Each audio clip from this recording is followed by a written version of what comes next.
Hello everyone, this is Atul Mishra, lecturer in Mechanical Department of Praveen Patil College of Diploma Engineering and Technology. We are going to see some topics regarding automobile engineering. We are going to see body and frame of automobile, chassis of automobile, different types of vehicle layout used in automobile transmission system. First, body and frame of automobile. Okay, we can see a simple diagram of body. This diagram we can see the name of component as well as the material of which that component is made. Okay, let's see. The hood is made up of aluminum, sunroof is there made up of polycarbonate, roof is there made up of mild steel, deck lid is there mild steel, floor is also made up of mild steel, outer door is there, panel is there, engine cradle is there, motor compartment rail is there, body side outer is there. So this is the structural view of a body frame. Now what is the function of body? The function of body is to carry all the inner material that can be dashboard of a vehicle on which all the electrical components going to be mounted, battery is going to be mounted, engine is going to be mounted, seats are there inside the cabin, seats are going to be mounted. At the back side there are luggage space. Some more functions are there, like the body is going to protect the passenger as well as the goods inside the vehicle from the atmospheric effect. Atmospheric effects are like heavy rains are there, heavy sunlight is there, heavy hot climate is there. So from that atmospheric effect this body is going to protect the passenger as well as the goods inside the there. Now the chassis. Okay, we can see a simple ladder type chassis. The ladder type name is given just because of its structure. It looks like a ladder, simple ladder. Okay, let's see the components of ladder type chassis. These are longitudinal members. These two are longitudinal members. This is cross member. This is also a cross member. So these are cross members inside this. These are body mounting brackets. These are used to mount the body, like as we can see in earlier slide.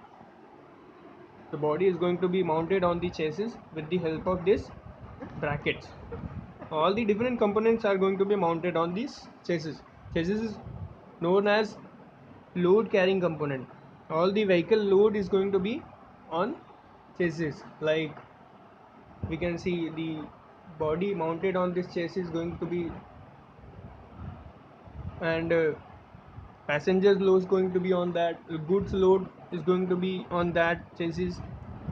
while acceleration while acceleration, the load going to be on the rear side of the chassis. While braking, the load going to be on the front side of chassis. While engine going to start, at that time the vibration which comes from the engine start, that also going to bear by the chassis only. Different types of layout we can see. First one is front engine front wheel drive, second one is rear engine rear wheel drive, third one is front engine rear wheel drive, and all wheel drive. So first we'll see the front engine front wheel drive. As the name itself indicate, the engine going to be at front and the drive is given to the front wheel only. Means the engine generate the power and transmit power to the front axle, and then to the front axle to the front wheel. In case of rear engine rear wheel drive, the same assembly is going to repeat it, but at the rear wheel. The engine is going to be fitted on the rear wheel and the power transmitted to the rear wheel only. Rear wheel is going to propel the vehicle. Okay, third one is front engine rear wheel drive. This is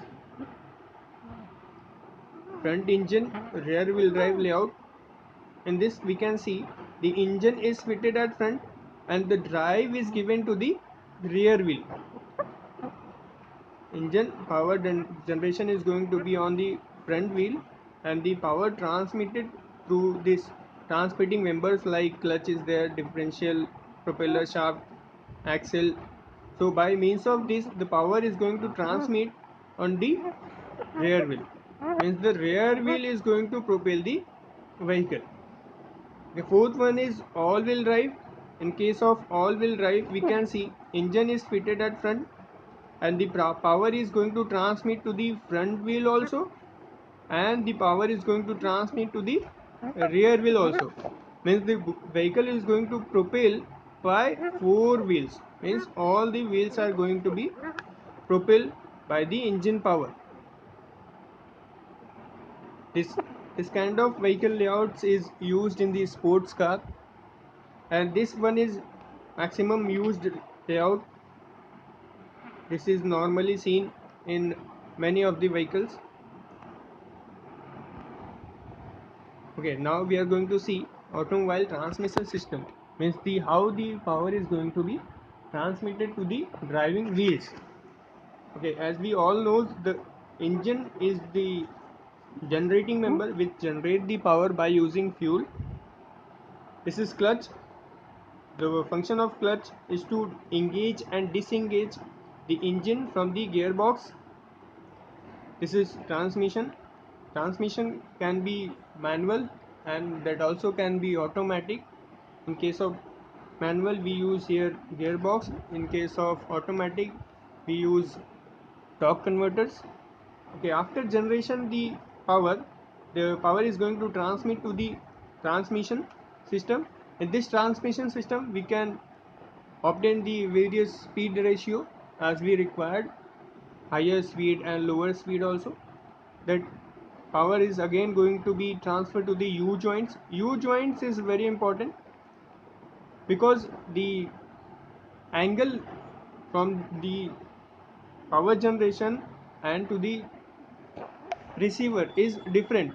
Means that are inclined. At the stage of incline, the power transmission should be there. So that's why we required U joint for power transmitting at the angle. Then this is drive shaft. Drive shaft also known as propeller shaft. Propeller shaft is also known as power transmitting member. Then again U joint is there, same function, power transmitting at the angle. Then there is differential. Differential is also plays very important role while turning. At the time of turning, we required different speed to the different wheel. For example, we are taking left turn, so left wheel supposed to rotate lesser as compared to right wheel, because left wheel is supposed to cover lesser distance as compared to right wheel. So this difference is going to be overcome by this differential. Differential transmit power as much as required to the different wheels. As left wheel is required less power, so differential will provide less power to the left wheel, and righter wheel is required more power, so differential will provide more power to the right wheel. This is in the case of turning. When there is uneven road, in that case also different wheels require different powers, so that different ratio, power ratio is going to be possible for different wheel is due to this differential only. So in this way the engine generates the power, clutch is engage and disengage to the engine and transmission, U joints is provide power at the angle, different propeller shaft is power transmitting member, then differential. After differential, the power is going to transmit to the axle. Half axle is there, from axle to the wheels, when wheel propel the vehicle to the required direction. Next we can see the types of transmission system. There are two types: manual transmission and automatic transmission. So this is the layout of manual transmission. Engine is there, engine generate power, here gearbox, drive shaft and differential.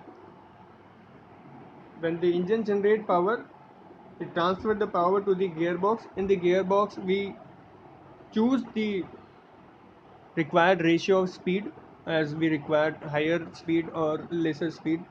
While starting the vehicle, at the time of starting the vehicle we required more torque as compared to the speed, so we choose gear according to that. Here we can see the gearbox, and here we can see the engine where power is going to be generated. This is clutch. This clutch is going to engage this engine to this gearbox, and also is can be disengaged while pressing this pendle.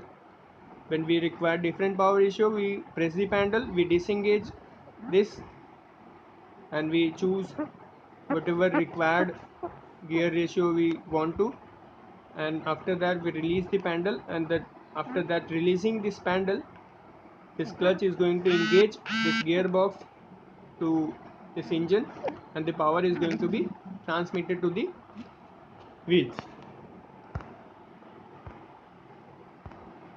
Now we can see the automatic transmission system. This is automatic transmission system. Okay, in case of automatic transmission, in the place of gearbox we use this torque converter. We don't require gearbox is there.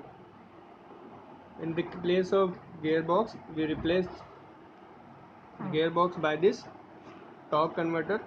So the power transmission going to be automatic, as by pressing accelerator only we can obtain whatever power ratio we wanted to.